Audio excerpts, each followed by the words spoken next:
it works out.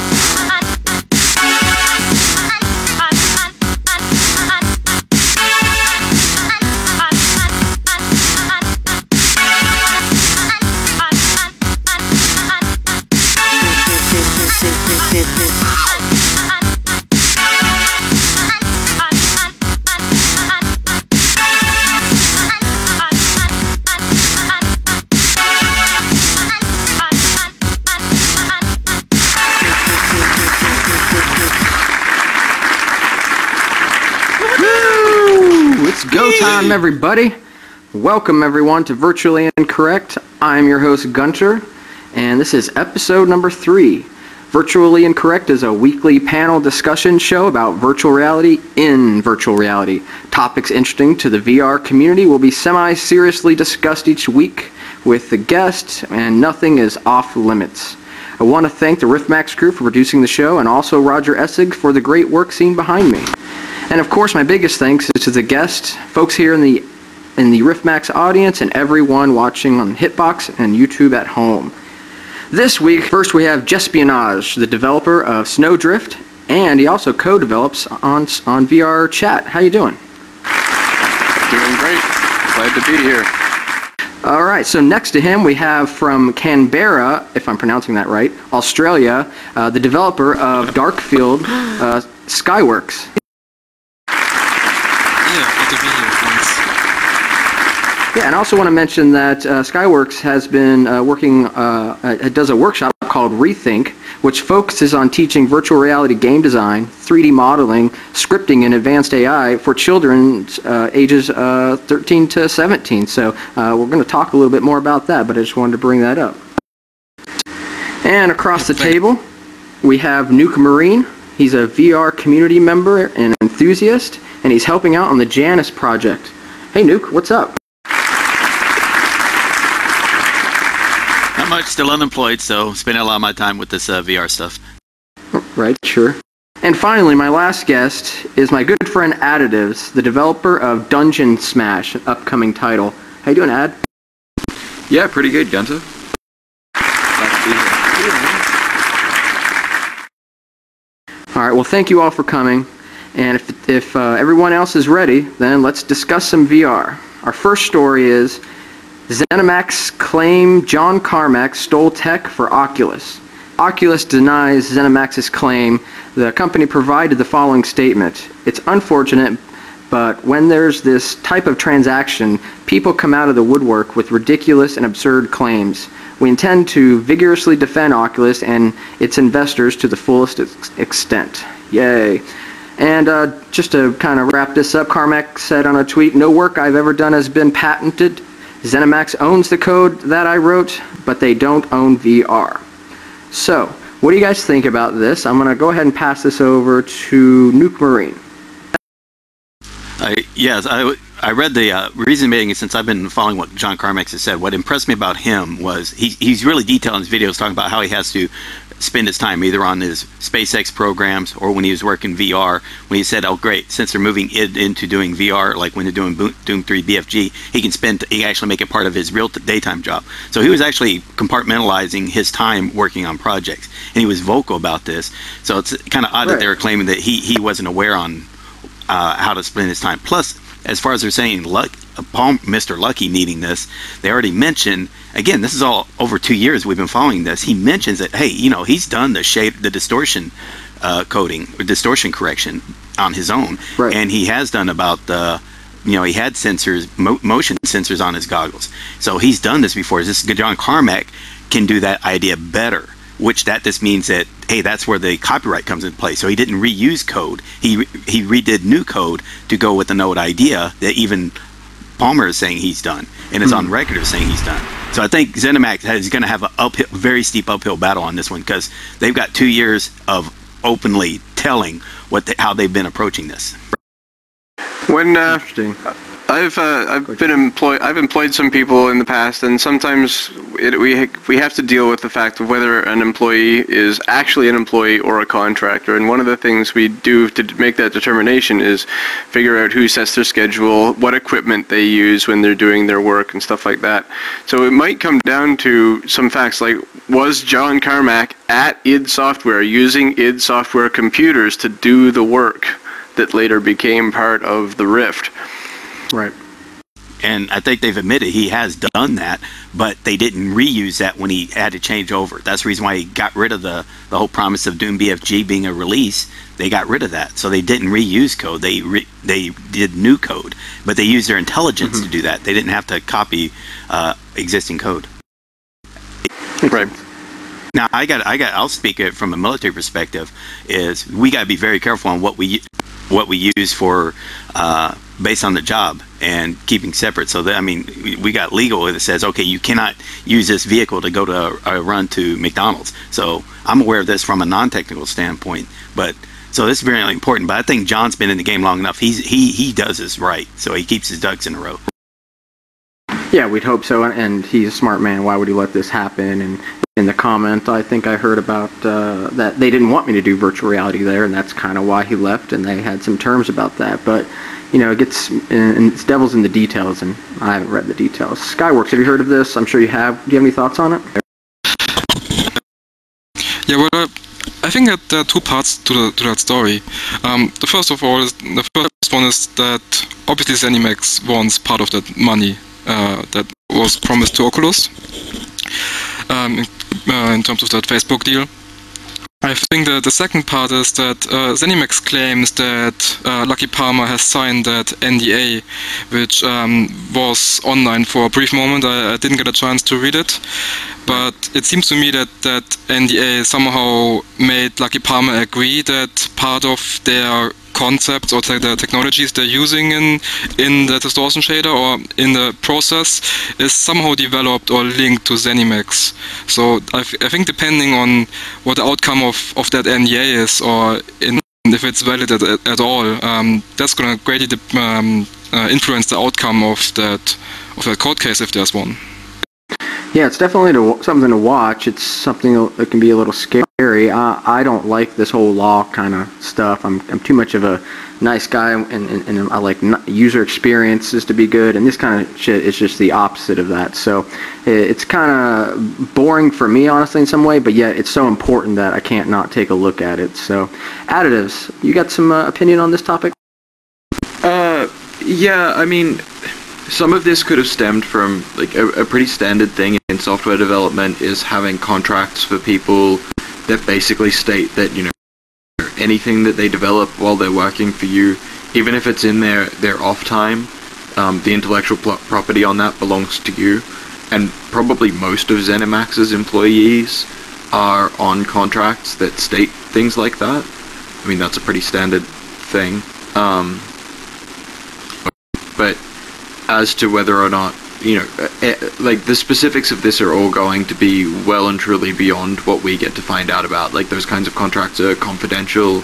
It's more about what John Carmack's relationship legally was with Zenimax. Like if he'd signed a contract that says that they own all the intellectual property he produces while working for them, then they do.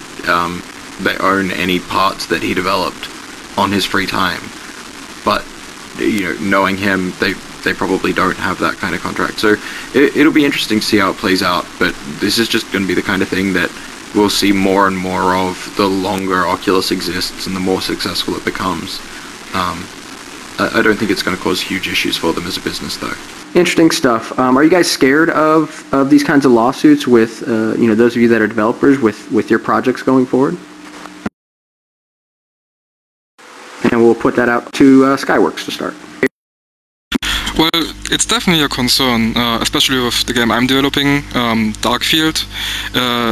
Darkfield is just a trademark of Logitech.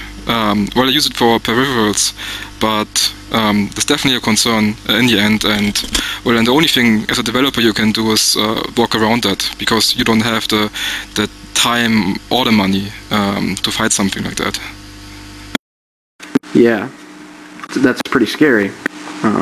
you have to have those things. It's like option. It's not optional. How about Jespionage? I think you were. Yeah. So I got a couple things to say about that. Like, John Carmack's a big boy. This is not the first time a lawyer has talked to him about stuff, right? So I think he's probably sleeping fine at night. I think though that there's enough to this case that it's not going to get thrown out before a trial. Like, no judge would look at it and come down 100% on either side. So I think that this would go to trial if it weren't settled, which is probably, I think, how it's going to end up. That Zenimax and Oculus or John Carmack or something like that will come to some arrangement, and this may very well be the most we ever hear of the end of this case. All right, good thoughts. How about you, Nuke? Well, I'm not a developer, so I don't have a personal stake in the idea of something I create. Right. But since I'm developing websites and I want to copy, and in other words, if I create a virtual reality variant of your website, someone visits your website and then Janice translates it into a virtual world, am I actually stomping on your intellectual property, the right of you to display your content as you want it displayed? So I could see that being an impact, but that's not a technical point. And this one, and we all agree, hey, if you're developing a program, you don't want a guy working for you, copying your code and then sending it out over to some other competitor. So we do understand we want our rights protected as small developers. Yeah. Good point. Ed? Yeah, I really don't think there's much more to this. I mean, on my own personal thing, I try and take efforts to make sure that everything that I'm using is my own IP, or is being developed specifically for the projects that I work with, just to try and avoid this sort of thing. And it's one of those realities of working in the industry, working with other people, working with money when money is something that people want. Like, as soon as you've got money, people are going to come looking for it, and it's just, right. I don't know, it's the kind of thing that any developer should really be aware of, especially when they're delving into IP that's not their own. But if you keep your own IP and you keep really good, solid records of, alright, this is when I came up with these ideas, you can protect yourself from even things like, if someone else comes up with the same idea as you at the same time, then you can be in trouble with your IP if you don't have proper records documenting that you came up with it on your own. So just, it's something to always be aware of, but not lose too much sleep over. Seems like we need some kind of IP protection. Like insurance, I mean. When you get screwed in this, you got somebody to help you out, to back you and pay for all the damage or something. Next story. Number 3. For those that haven't been Rift owners for nearly a year or more, looking back, what has amazed and surprised you? And this was posted by NukeMarine. NukeMarine says there, I don't have the exact date of the first group of Kickstarters when they got their Rift, but their anniversary should have already passed, so there should be more than a few people with more than a year's experience with the DK1.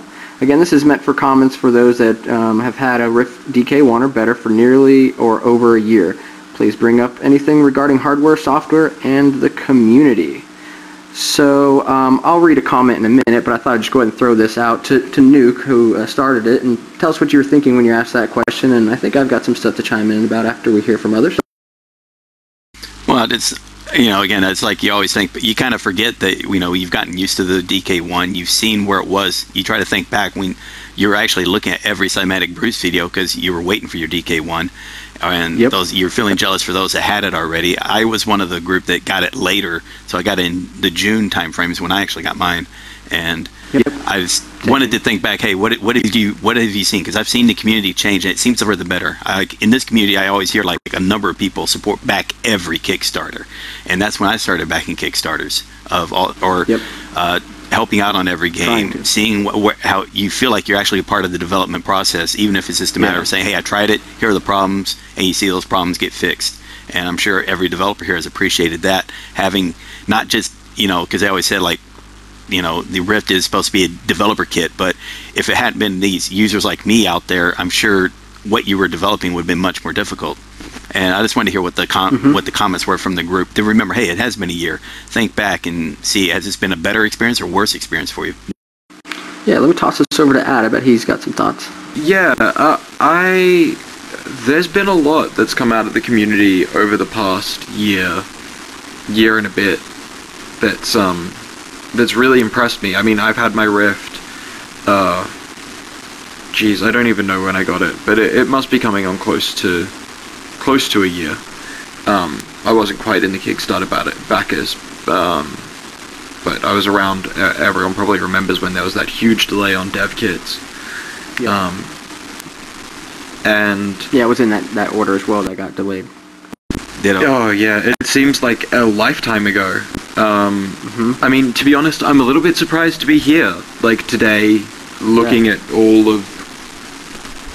Yeah, no kidding. What Riftmax has done. I remember seeing it early on and how it's grown. Of course, I'll just talk a little bit. Like here I am doing a VR show. At first I'm watching Cymatics Bruce, loving his show. I always had this, show podcaster thing bug that I've always wanted to do, but didn't find, I guess, the interest that just drove me to do it. And then after hanging out with Ad and Minecraft is where we met on the Metacraft server. They had positional audio kicking there with Mumble, and it was this amazing, experience of feeling like you're right there with people. They go too far away, you can't hear them, and here you are trying to do stuff in a hostile little environment. Even as crude as Minecraft is, it to be honest, it kind of worked out really well because crude was good because DK is a little bit crude right now, just like a Millennium Falcon crudeness. So it's cool crudeness, and it worked really well. We met a lot of friends, and a lot of them around us, and just we wanted more out of VR Social, and that's why we're doing these other things here and in VR Chat, doing the VR meetups there. Just love connecting and getting things together. So yeah, community, right? But community in VR is what I'd say is like surprised me the most. So I was going to say the exact same thing, actually. I mean, that is the one thing that I found most surprising, is that I'm not using it to do the things that I thought I would do in virtual reality, like running around with porn. Yeah, I know. Everyone figured out pretty quickly that first-person shooters are cool, but they're not really the best use of VR. And actually, just sitting around a table talking is like the perfect use of it. It's the most compelling thing, and I can sit here with this Rift on my face for hours and not even notice it in a social environment. Yep. Yeah. Great point. And Skyworkxx, what do you think? Well, what surprises me the most is the amount of demos or experiences that we've seen over the last year. I mean, there must be at least 1,000 high-quality demos out there. Not just people just threw together for a couple of minutes and just publish this. I mean, people that spend so much time on such a simple experience. I mean, even very simple stuff like the original Rift Coaster, it didn't take them long, but it's such a great experience, and such a great experience even 1 year in. Yeah, so that surprises me the most, that so many people are invested so much time into VR. Yeah, I think Cymatics said he passed the 500 mark for the demos he's shown. Wow. He was saying 1,000 demos, but Cymatic has displayed 500 demos because he keeps track of how many he's had. Yeah, I heard him say that, yeah. Oh, that's a lot. Yeah, I was kind of shocked. I mean, originally when I ordered my Rift, I thought I would play every demo, everything that came out. Sure. At least for the first year. I thought I'd be able to keep up. And I just can't. No. And more of us are basically getting involved. I think is a big part of it. We're not just being the enthusiasts that we started out, but we are building something, whatever that is, something, a piece of software, or again, in this case, a show. But that we want to see rich content and this medium become what it can become. And it's going to take a lot of time, but I know all of us love being here first. It's awesome. Oh, yeah. Great. I mean, that's how I like your started point out about Sorry, go ahead.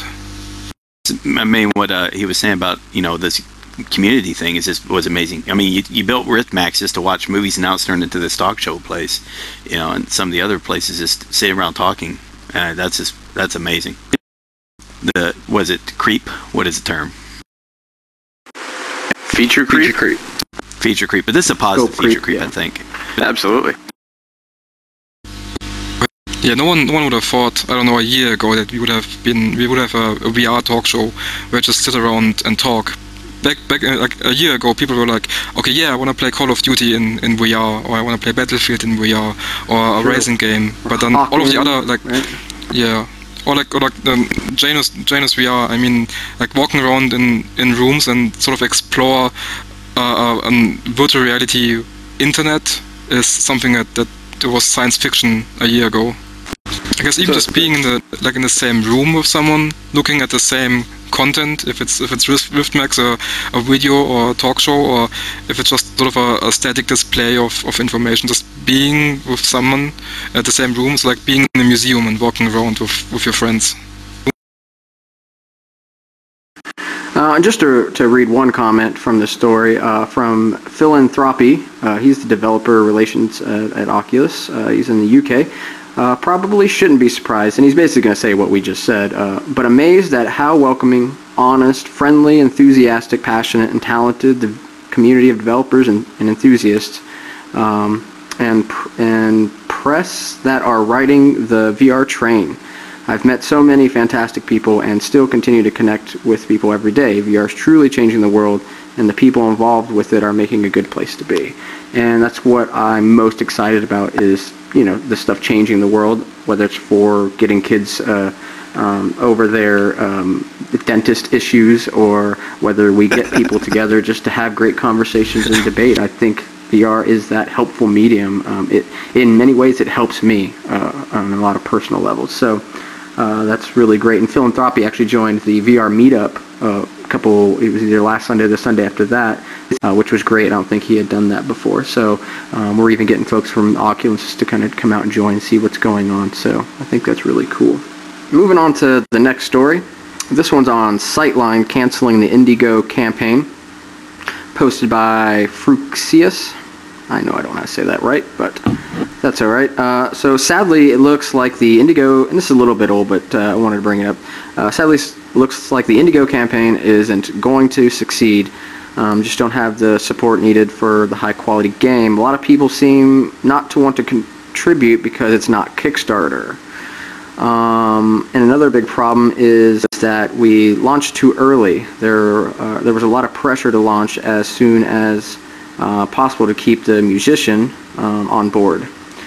And last big problem was that recently the company that this guy was developing software for threw a lot of work at him, and basically his day job, threw a lot of work at him and leaving no time for updates on Indiegogo.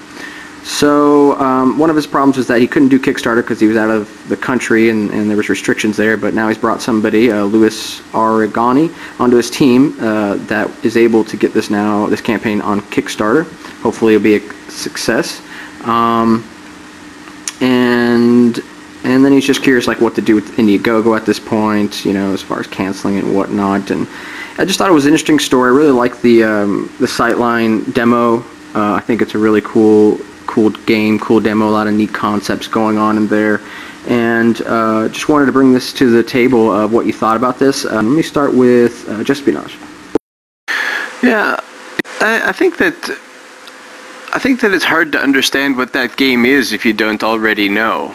Like I remember it from VR Jam, and I know what kind of revolutionary thing it's trying to do that you can only do in VR. But I think that if you look at a screenshot of it, that doesn't necessarily jump out at you, and that might be one of the problems they have as well. Make a little design flair on top of that. Yeah, well, they've definitely been making videos that do highlight that, but I think that's the right approach. I just think that's one of the things that might be holding them back a little. Especially if they're going to Kickstarter this time, yeah, you'd want to definitely polish that up. The campaigns on there are usually pretty polished, and that's what you expect. And you know, I enjoy that everything's curated there. That makes me come there. Ad, do you have something to bring to the table on this?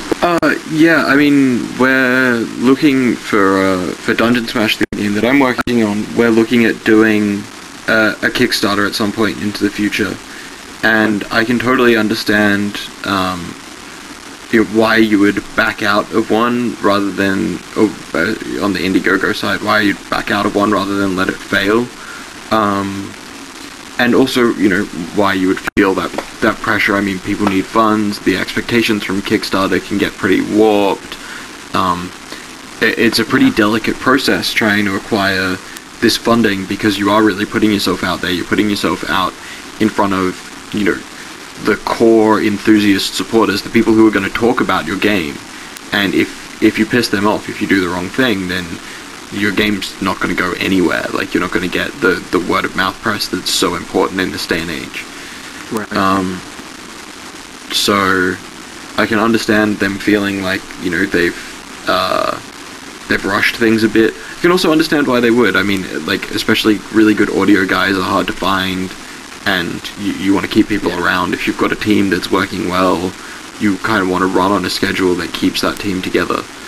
And I think most people that are doing this really have have never done it game before, specific. is the other issue, right? Yeah, I mean, it's a hugely intimidating process. Like, I'm not looking forward to having to go through absolutely everything that's required to get it up and running and to get ours going.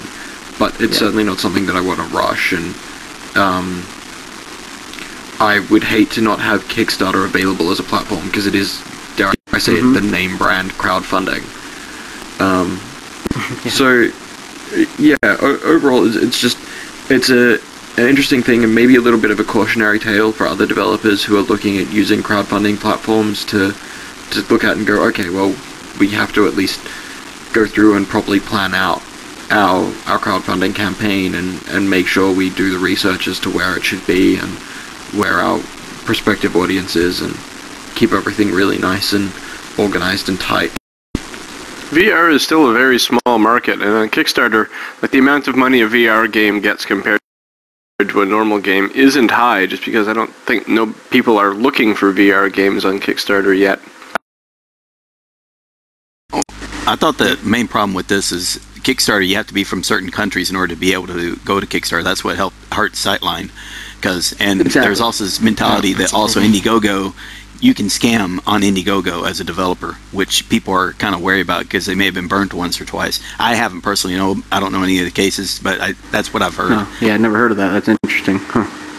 I have heard that Indiegogo has a little bit of a reputation for, I mean, you can have campaigns that are set up in such a way that you get the money even if you don't reach the goals that you stated. Yikes. So, like, you go, alright, we want 30 grand, and then you raise 8 grand, and you still get the cash, and don't ever deliver a product. And I've heard of a few. But I mean, in some cases this is helpful though. I mean, in some cases you don't need 30 grand even though you're asking for it. You can make the game also with 8 or 10 grand. It just takes longer to do it, or you have to rely on sort of different funding to do it. I mean, we were having the same problem. One comment by Jerry of IndieNerds.com. He said, I think it's time for Oculus to spend some of their money on content production support. If 15K is all you need to have this finished by the time the CV1 releases, then you should strongly consider giving your help. They could give it to you in the form of royalty advance or whatever would make sense, but seeing a project as promising as yours, Sightline, go down slowly would be really sad. Can I comment on that? Yes. Yeah, that is a very arrogant comment, saying, "Oh, you have money. Let me tell you the best way to spend your money," which is, we're seeing Oculus. They are trying to become producers and support games, and this is kind of like an arrogant statement, like, "Oh, you always know how to spend somebody else's money better than they do." Yeah. That's just what I got from that statement. Plus, but still, somebody probably should champion for this. I would think it's important, and I'm basically curious what you guys think, because I just think though that maybe they could give support, especially now being bigger. And content's going to matter. They may have a plan for all that, and so this is moot. But would support to indie developers makes sense, and maybe it already is happening, and this was just a matter of communication, which actually seemed like what it might have been, because, Palmer did say, hey, I got your email, and apparently they'll be talking. So what do you guys think about that? Do you think Oculus should throw out some support to the, some of the best demos? All right, Ad? Alright, so, I mean, for me, I think again, yeah, the promotion aspect is really important, but I'm not sure exactly how Oculus could do it. I mean, one big thing is there's no official sort of source that's sitting down and saying, hey, check out these demos. Like if there was an Oculus blog post once a month that just highlighted the top 4 or 5 demos out of the community that had new updates or that were really promising, that would actually really benefit the developers of those applications. You know, places like Engadget and Gizmodo and Kotaku and New York Times and all of these people, they read the blogs of companies like Oculus, and they publish things from there. That's where they get their news. They don't sit around trolling Reddit all day. Some of them do. But having some sort of official promotional source of news from Oculus, I think, would be a massive help. And if they invested that money maybe in employing someone who, you know, came on and helped promote things that were being developed in the community, I think that would be hugely beneficial for individual developers to actually get a successful campaign going, to get successful things going. But on the whole, I don't think we're going to see a huge upswing in success from things like this until there's a firm date on the consumer version. Because once that happens, you open up a whole wider audience of people who are actually end consumers going, hey, alright, this thing's going to be here on this date, and I want games to play on it. And I mean, we've got a lot of people who are in that boat, but it's just about widening that out. And I think Oculus could do a bit more to promote itself.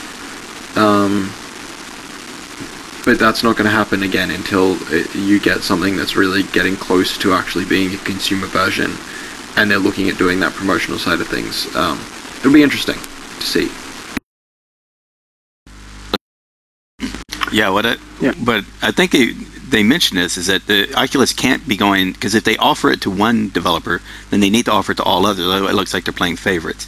So that Oculus is, I think they're trying to play hands off. They can provide an open platform for support, and you can, as long as there's support from like Reddit or the other communities, then they can give note that, hey, this great demo's out there. Because that's what Drash is doing. He's every 2 weeks he's saying, hey, this is in the last 2 weeks, here are all the demos, including the updates that you may have missed that have been out there, and you might click on it and say, oh, okay, hey, wow, this is cool.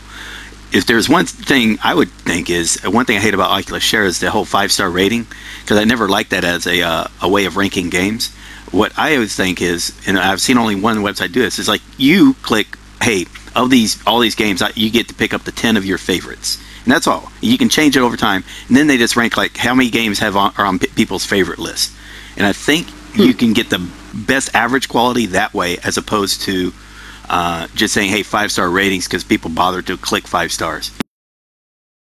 I think also with that kind of model, you get the kind of thing where people would look at Palmer's top 10 Rift games, or Cyber Reality's top 10 Rift games, Cymatic Bruce's top 10 Rift games, and those kinds of lists would be where you'd really be wanting to be, and keeping those things up to date. Again, it's just about creating more avenues for games to get positive press. Yeah, exactly. Just to talk about STEM and how it's going to be 3 months late, and we can talk about pre-order VR or any of that great hardware that's coming out, the Omni. I can tell, basically I've backed all 3 of those, so I guess that's why I want to talk about them. And just curious who's backed those things and what you think about them. And let's start with that. Well, I haven't backed any of them because I'm a broke-ass student. Ooh, poor Ben. Yeah, I know, right? I'll help you out. But, I don't... Is anyone really surprised that there's delays on Kickstarters at this point? Like, does anyone read STEM delayed 3 months and go, oh my god, I never would have expected that. I totally thought they would get there exactly the day that they promised. Like... Yeah, that makes sense, right? I mean, did the Rift, come out when it was supposed to? The Rift was delayed heavily. Like, anything that's even slightly successful, people expect to back up. I guess maybe people were thinking there would be a little bit less delay. given that they've manufactured hardware products before and whatnot. But I think 3 months is pretty reasonable.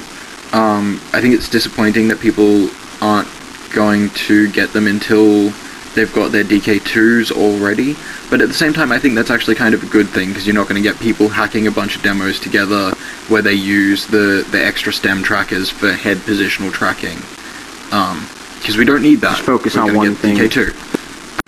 Alright, how about you, Skyworkxx? Well, I haven't backed the Omni or the Stem or Prio VR, but what I'm actually looking forward to is that Cyberwolf virtualizer, I think it's called. Mm-hmm. It seems to be sort of an improved version of the Omni without you having to wear a special kind of shoes. And I think in one of the posts of him or someone that's closely related to the team, he was saying that they have a sort of a better design that's I think it's going to be a lot smaller. So I actually heard that. Ad's a big fan of that, I believe. Yeah, I'm a really big fan of that. And I mean, he's posted a lot of videos, and he seems to be very much in the party, just with what we were talking about with Kickstarter, of holding off until he's exactly ready to launch whatever sort of Kickstarter or funding method that he's going with. Like, he's really playing his cards close to the chest. But the whole actual setup around that device looks a lot better than the Omni, and it has the ability to be in a sitting or a standing mode with the harness, so you can be standing up and running around in the game and then sit down into your vehicle, which I think is going to be hugely important if you're going to actually take advantage of standing.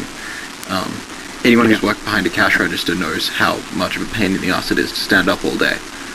I hate standing, but I'm a big fan of that device. I think it looks really solid. Yeah, so I think I'm gonna back it on Kickstarter, like if he ships it to Australia, or if the shipping is sort of is reasonably priced, because that thing is not gonna be small or light. So that was actually one of the biggest reasons why I didn't back Omni back in the day, because they were charging a lot for shipping to Europe when I was still living there. But I think that well, that's just one of the devices. I mean, there might be something better coming out in a couple of years' time, as well as might be probably a better alternative to the Rift. But in the end, this is always going to bring us closer to like full body immersion, where you can actually walk around and you have the sort of haptic feedback on your feet, or I don't know, any haptic feedback device that might come out in the future. So I'm really looking forward to those innovations, because they're going to be improved on more and more. But that's what we all really want, isn't it? Is we want to be fully immersed. Like, at the moment, this is actually really good, because I'm sitting down in the seat and my feet are kind of where they're meant to be, and I'm really disappointed that I don't have arms on my chair at the moment, but this feels good. But I want to be able to stand up and walk over there, and I don't want to do it by moving a button on my controller. I want to do it by standing up and walking over there. You know, it's where this is all going. The virtualizer might have an edge there. I mean, I do think that could be interesting. I'm still a big Omni fan because I spent so much money. I have to be, but I'm interested in trying both things. I'm not interested in buying both things at this point, but yeah, that's very interesting. I'm very curious. Yeah, I also backed all three of those, and I can't wait for each of them in turn. Prio is definitely getting the whole body thing going on is something I'm really excited for. And as far as the stem goes, I mean, they delayed it to make it better. So as far as I'm concerned, that's a win for me. Right? I just want it to be good. Right, I wanted to reduce the jitter he talked about, and if that's what they're going to do with the 3 months, I'd rather they did that than gave it to me 3 months earlier without doing it. Yeah, totally yeah, I've only backed the stem. I wanted to back Prio VR once I saw what it can do. If only anything, because the important thing with VR is putting your hands in the game. That is critical, and if Oculus doesn't do it, and I know they want to, but if they're going to do it, they said they're going to do it right. They're not going to half-ass it. So props to them. As for the delay in STEM, I didn't expect it, but since they advertised it and they explained why it happened, same thing when they delayed the Omni with the Rift, then I accepted it, because again, they're communicating with the people. I'm an adult. I can understand as long as you talk to me and don't try to say no news is good news type thing. As for the Omni and the virtualizer, I still feel that these are, except for niche products, they're going to be commercial and industrial. So, you know, I can see the military is going to really invest into this big time. It can be useful in commercial, like the arcades, because, you know, most people can't, either it's expensive or they just can't fit in their room in a convenient way. And I can see it, and I don't see, you know, the whole walking around thing. I've been in Janus long enough, you know, if you can just click and go to that place immediately, you're going to want to do that eventually. Finally, it's the, what they were mentioning was the VR theater. Is I could see that where, you know, you get these Prio VRs, put them in an Omni or a virtualizer, so that now they're walking around. Now they can do this virtual reality play. I think, I forgot the term they called it, but it's essentially, you know, everybody has a part to play, so you can just, you know, then go around as ghosts and see how the play was going out in different areas of the room, which you can do that in VR a lot cheaper than you can do it in real life, which you'd have to rent a warehouse. Yeah. Adam? So I was just thinking, you know, a lot of it for me is, you know, I have a pretty tiny, just, that was really weird. My actual apartment would probably barely fit this whole little discussion we're having with the 5 of us. But I, you know, have spent some time just, you know, chilling out when I need a place that's a bit nicer to relax. Grab whatever experience is taking my fancy, and I've got way more space. For me, that's one of the reasons why, even though I don't have much space, like I don't even really have enough space for a couch, but I want an omnidirectional treadmill, which I could fit in a corner somewhere, so that I can get some walking around space. I can have somewhere to pace back and forward. And, you know, I could do that by moving out to the suburbs, and I could have a whole house, and, you know, I could be friggin' 2 hours travel from the city.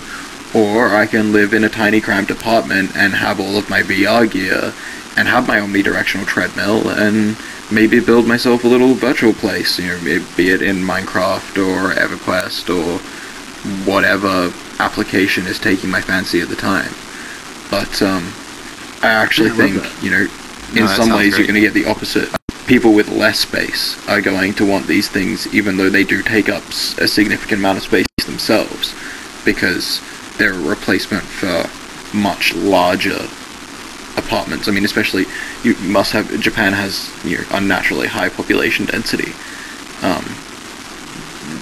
I can imagine it being really, really beneficial for apartment dwellers, just because people need space to live in. Psychologically, it's really beneficial for us to have lots of different areas that we associate the tasks that we're doing with. It helps declutter the mind.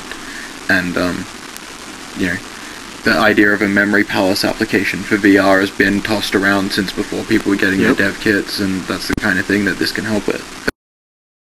It's great points. I mean, I really didn't think about, like, people in smaller spaces are going to want these things, even though they're giant pieces of hardware. But yeah, being able to take a break and do that, and I know that you've spent quite a lot of time in your Rift at one point in Minecraft. It was like 24-hour sprint. We were doing an event. I think I did 12 hours myself in Minecraft, and so I can totally see you just 6 hours just sitting on the beach in VR.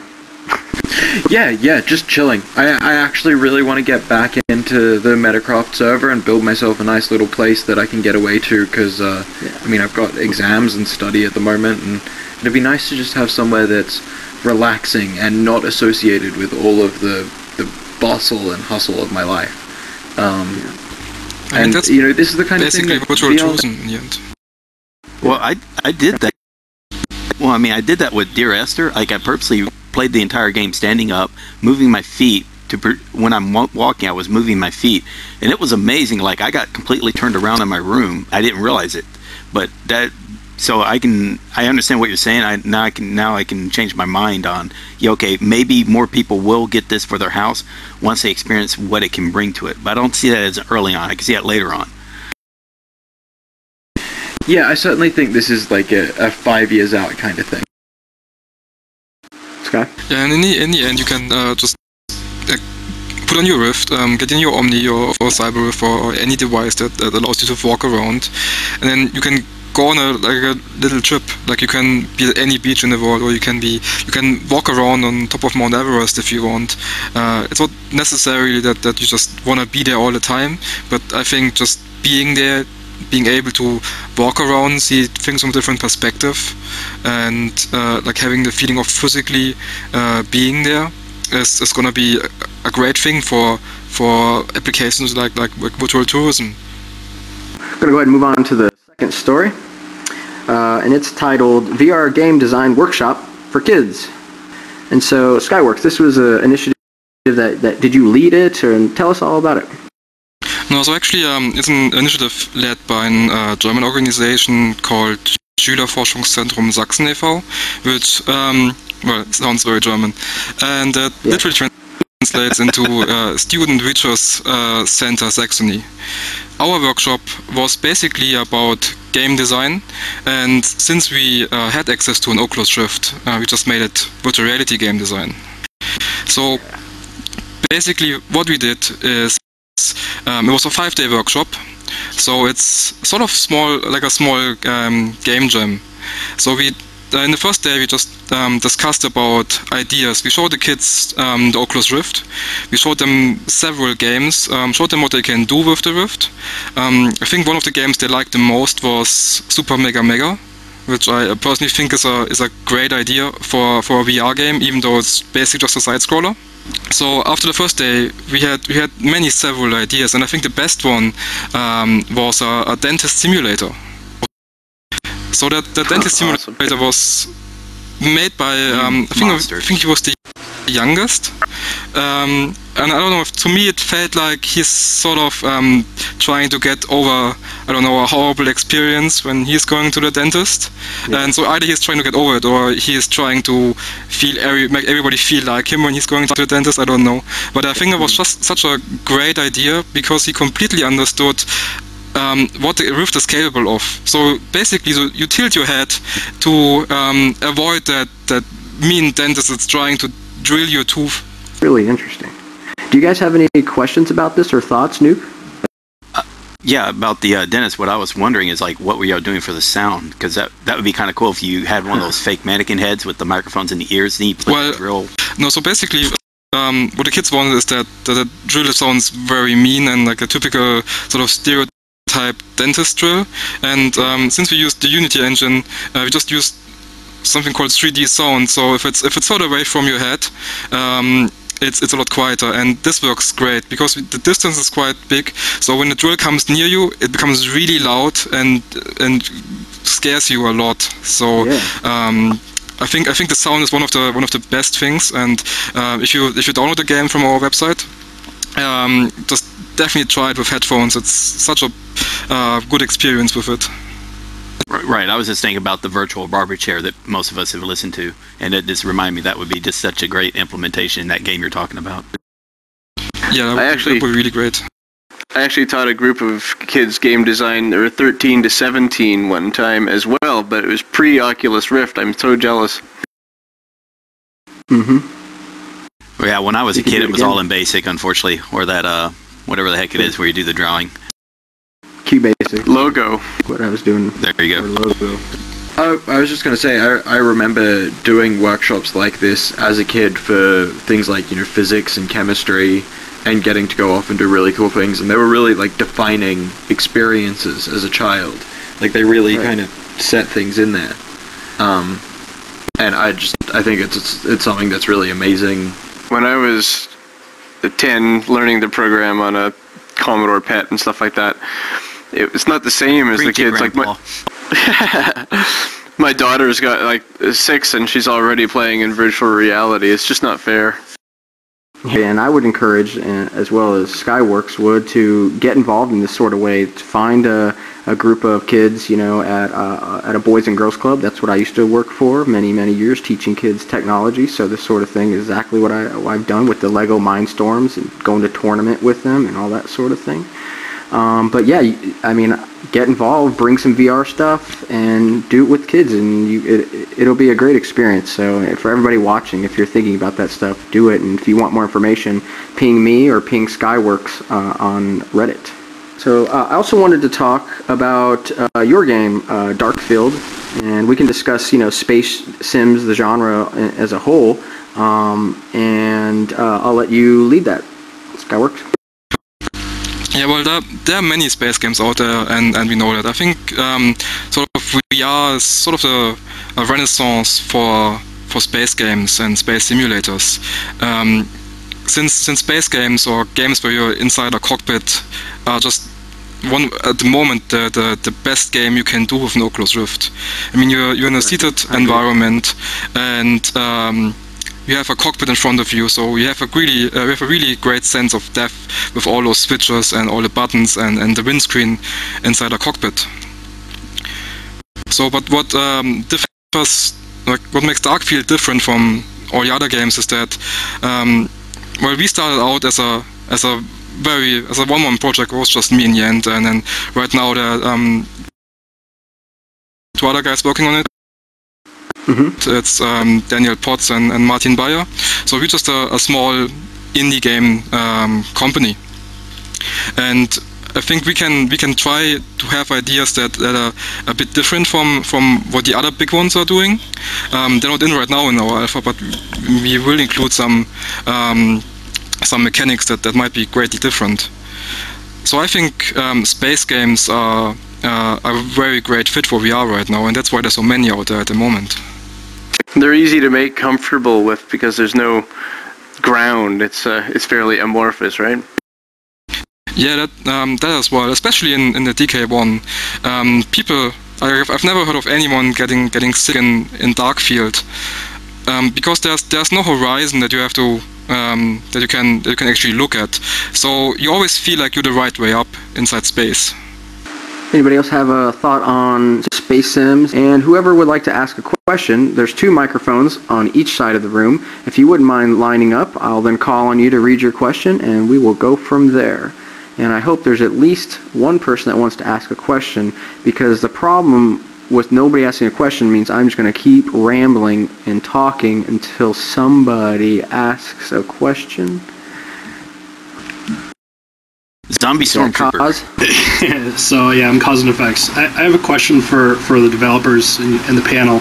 I was curious on what you're thinking about for publishing. Are you gonna self-publish, or are you gonna try and go through Steam or whatever that Facebook does, or a little column A, a little column B, or Kickstarter, that kind of stuff? What did you guys have in mind?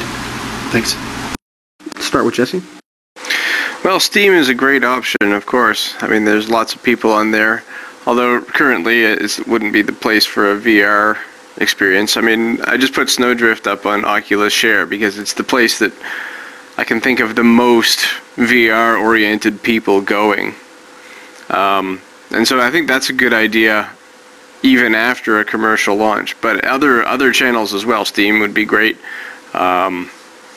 Yeah, and self-publishing yourself. I mean, there's no reason not to also sell it on your own website.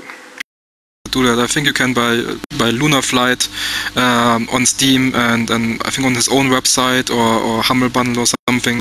And then there are so many other games, even smaller games, Prison Architect, or even bigger games, Prison Architect. Where basically you can buy the game on Steam and on the website and on probably in many other places as well. So I think for indie devs it's especially hard to get on Steam though.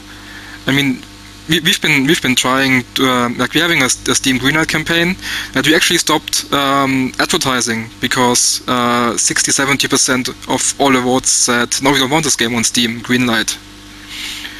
Yeah. Wow. So yeah, you might be right that at the moment VR games, and especially small indie VR games, are not a good fit for a platform that consists most of people that have never heard of Oculus Rift. Yeah, that's so true. I'm surprised though to find out it was that severe. I think at this point your route to Steam is more if you can get some really significant buzz going in the community, and if you can get, Palmer or John Carmack or all of these people have Twitter accounts. If you get them tweeting, hey, I tried out this guy's game, you might have Valve reaching out to you to go, hey, do you want to put, your game on Steam, and that might be a route in at the moment for VR. There's still a lot of opportunity to generate buzz in the press, maybe not so much as there was really early on, when you saw things like Guillotine Simulator being covered by New York Times, which I don't think would happen if it was released today. But I also think Steam is going a different route soon. There's been this rumor going on since the last Steam Dev Days that was basically that they want to change that Greenlight model into sort of more self-publishing model. I'm not sure how that's going to work, but they're definitely aware of the problem that many small games can't get on Steam, or that just can't generate enough publicity to get enough votes or the right votes. All right, so last topic, really just wanted to go around the table, have everybody plug whatever they want to plug. We'll start on my right with Jespionage. Thanks. Yeah, so this week we're going to be releasing the first version of the VR Chat SDK.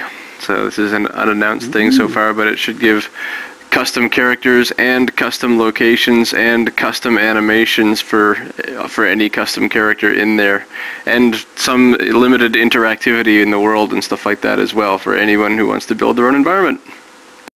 All right, congratulations on that. And thank you. It's awesome. We'll be definitely utilizing that. Skyworkxx? Well, thanks. So, yeah, we're developing Darkfield VR, which is a space dogfighting game for the Oculus Rift. So if you want to check it out, go to our website, darkfield-vr.com. But the other thing I want to plug is like a story that I was talking earlier about, is the education for kids, especially in games and VR. If you want to read more about the workshop, I wrote a little entry on our site. That's darkfield/VR or -vr.com/kids. All right, and Additives, how about you? Yeah, so I've been developing a procedural dungeon crawler called Dungeon Smash for anyone who's ever played Dreadhalls and wanted to blow up the monsters instead of run away from them. We have a build that's up available on my website at the moment. I put a link in the Reddit thread for this show, or you can go to thebigbot.com, which is my dev blog, and you can find out more about it there. Thebigbot.com? Yeah. Cool. Well, Nuke, what do you have? All right, I'll just again plug Janus VR, so you can get that from janusvr.com. That's from James McRae. Go to the Reddit site VR Sites, and that'll be all the any room that people post. And if you're into the more adult-oriented, we now started the XXX VR Sites. Yeah, it's been great having you guys on. So that's basically going to wrap it up. So I'll see everybody next time on Virtually Incorrect with me, Gunter. It's been a pleasure. Thanks to all the guests in the audience. Thanks to the Riftmax team and to Razer S, who provided this great art behind me. And to all the authors and commenters of the stories that were presented tonight. And finally, a big thank you to the whole damn VR community. I love this place and you guys rock. And thank you, good night.